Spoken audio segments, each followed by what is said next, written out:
Hello and welcome to You and Your Young Child, a program devoted to early childhood.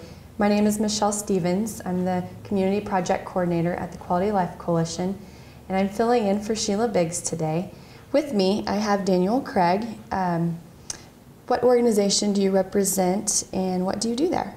I work at Central Kansas Foundation and I work in their Prevention Services Department.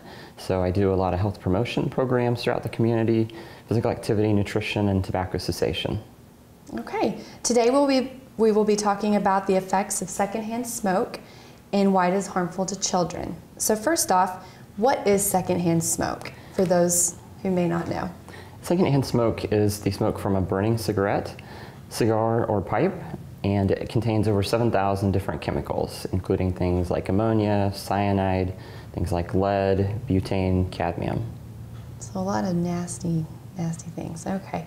How does secondhand smoke affect children?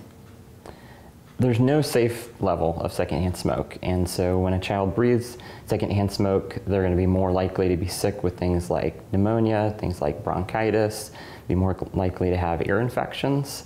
If a child has asthma, they're more likely to have an asthma attack, as well as to have a more severe asthma attack. They also may have some other respiratory symptoms such as coughing, sneezing, and other respiratory problems. Okay.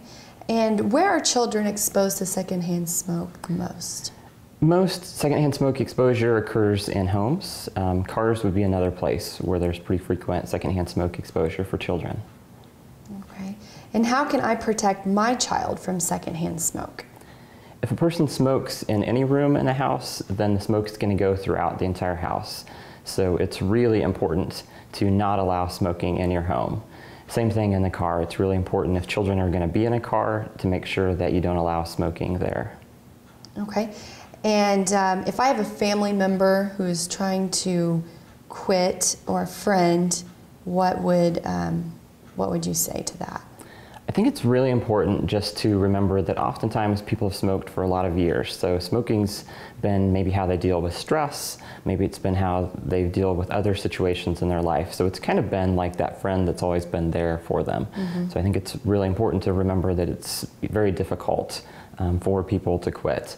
It's important not to judge or to be critical or to nag people, but just let them know that you're going to be there to support them and you'll help them as they're going through that quit process. Okay. Say I was a smoker. I'm not, but say I was. How would I quit?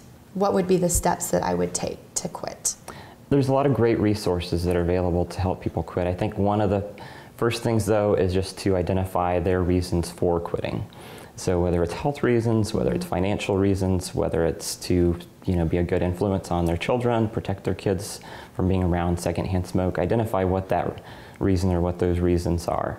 And then it's important to set a quit date, ideally within the next 2 weeks. And then I really think it's a great idea if people can let family, if they can let friends, people around them know so that they can have that support system in place.